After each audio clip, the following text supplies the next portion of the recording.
What are we to make of the performance from the sixth-round rookie last night, which is the talk of the game?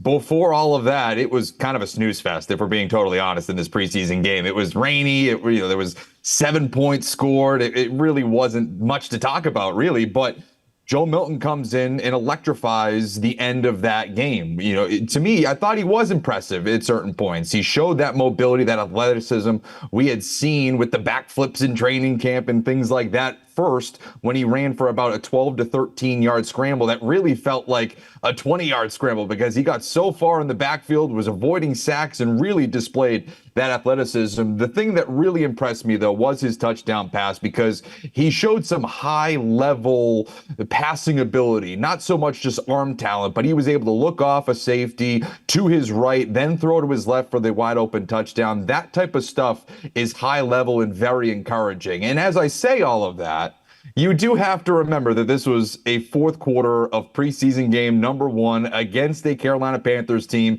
that had the worst record in the NFL a year ago. So I don't want to kind of be the guy that brings people back to reality, but I also don't want you to kind of fall into the Malik Cunningham kind of situation we got into last summer, where we're falling in love with a player that is impressing, but also impressing against competition that's probably not NFL talent in terms of what we would see in the regular season. So it's better off that he performed the way that he did than throwing 2 interceptions. But overall, I do think we have to take it with a little bit of a grain of salt when we're looking at the competition and when he was actually in this game.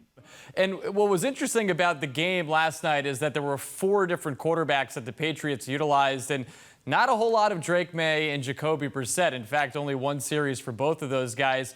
Why do you think we saw so little of a guy like Drake May, who hasn't played a whole lot? Obviously, he's a rookie, so this was his first preseason game.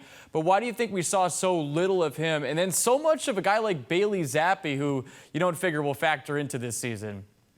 Yeah, it was a little bit disappointing, if we're being totally honest, because, you're going into this preseason opener. There's the Patriots are coming off a disappointing season, but the crowning jewel of that disappointing season was getting the number 3 overall pick. And with that pick, they bring in Drake May. You want to see what that rookie quarterback looks like. Gerard Mayo said after the game that this was the plan all along, that he was going to get only 1 series along with Jacoby Brissett, and they were going to make way for Bailey Zappi and eventually Joe Milton. And you can kind of second guess that. Again, I would have liked to have seen Drake May with a little bit more game action, just because we haven't really seen him do that. Right now, it's Jacoby Brissett's team. I would be shocked if he isn't the week 1 starter when they face off against the Bengals later on in September.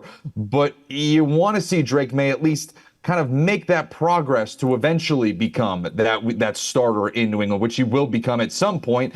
And you would have liked to have kind of taken that peek around the corner to say, hey, what has this kid got when we actually have a live competition in this game against the Carolina Panthers?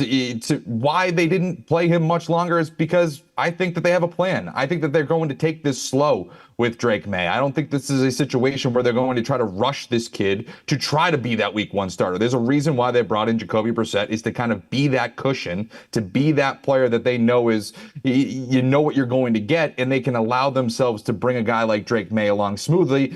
And for the reasons why Bailey Zappi was in there, I think it's because he's a camp arm. He's someone that they know they can throw out there and kind of go through the motions and not really run the risk of a devastating, injury to, say, Drake May or Jacoby Brissett. Not to be callous, but if Bailey Zappi goes down, it's not necessarily as devastating as it would be for the likes of May or Brissett. You give him those reps. I don't think it's anything beyond that, other than, just having a person out there that knows the system and can really work the offense.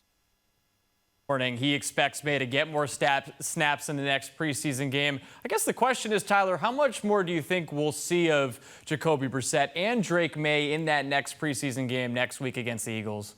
Well, I would hope a lot, because, we're going down to 3 preseason games over the last few years, and I still feel like we don't necessarily know when the dress rehearsal game is. When it was 4 games in the preseason, we always knew that it was that 3rd preseason game where you'd see the starting offense play, whether it be the first half or the entire first quarter.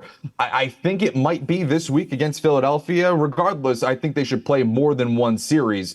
The only thing I will throw out here is that they do have a joint practice later on next week with the Philadelphia Eagles. And sometimes these organizations value those joint practices more so than they do the preseason games. So if there's a scenario where they decide that they want to give Jacoby Brissett and Drake May all of the reps during these joint practices because they value those more, maybe that translates again into a limited showing in that preseason game. And again, we're looking at Bailey Zappi and Joe Milton. Even if that's the case, though, I do believe that we will get more than one series. If I had to guess, I would say probably a quarter apiece for both Jacoby Brissett and Drake May. And then in the second half, it's the Bailey Zappi and Joe Milton show. Now, the Patriots, they were hit with 4 penalties on their first 3 offensive drives last night. I guess how concerned should we be about that, considering it did involve some of the guys like a Drake May and Jacoby Brissett that will play this year? Yeah, I would say small C concerned. Again, it's week 1 of the preseason. They're installing a new offense. It's a new coaching staff. There's going to be some bumps and bruises when you are installing a new offense and you're on a new team and all of these things are new.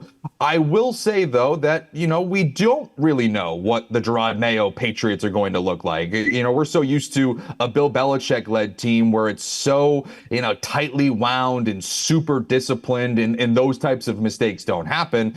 We don't know what that's going to be like with Gerard Mayo. So far, it's been a far looser organization, a looser operation. You've seen players be a little bit more vocal and the practice is a little bit looser. And part of that is a good thing, but maybe some of the bad things that could come out of that is a little bit of sloppiness in these games. And not to say that that's definitely going to happen, but it's something that I'm kind of keeping an eye on, especially after watching those penalties last night. So again, not overly concerned, but again, we don't know what the Gerard Mayo Patriots are necessarily going to look like. We have an idea, but overall, we have to wait and see.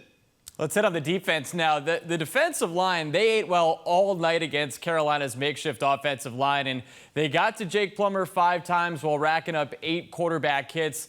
Did this performance reinforce anything to you about how good the defense could be this year?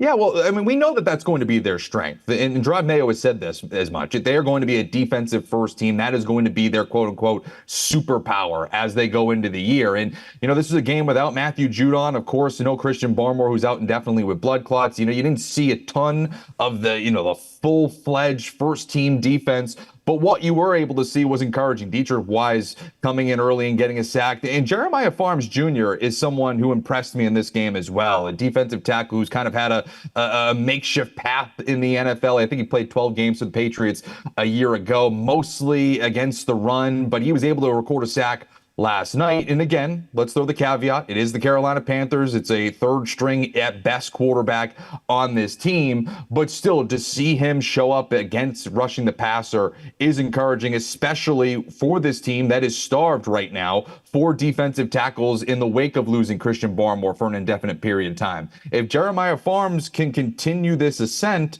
well, then, again, no one's going to replace Christian Barmore, but at least you have some depth, some capable players on that interior of the defensive line, and that's going to help them.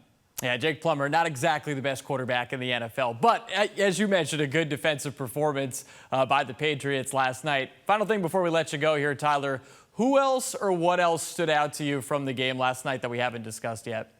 Yeah, I'll just go with one of the key storylines that we've been looking at in camp, and that's wide receiver. And one guy in particular I thought stood out for good ways and bad ways was Kayshon Boutte. He had a tremendous catch that helped lead to that first touchdown drive of the night. He really kind of high pointed a grab, plucked it pretty much out of the air in traffic and was able to get them inside the 5-yard line.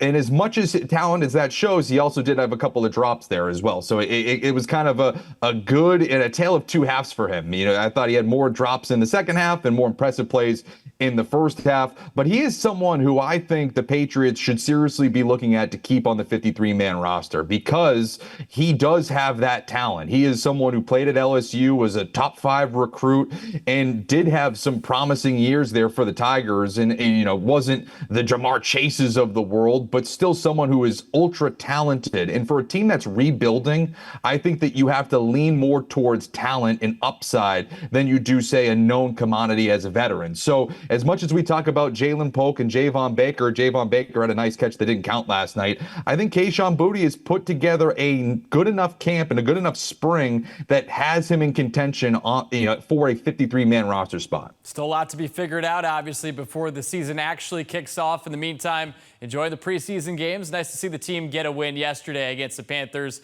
They have a game coming up next week against the Eagles. We'll have Tyler Sullivan to come back here to break it all down. Thank you so much, Tyler. You can read his work at CBSSports.com.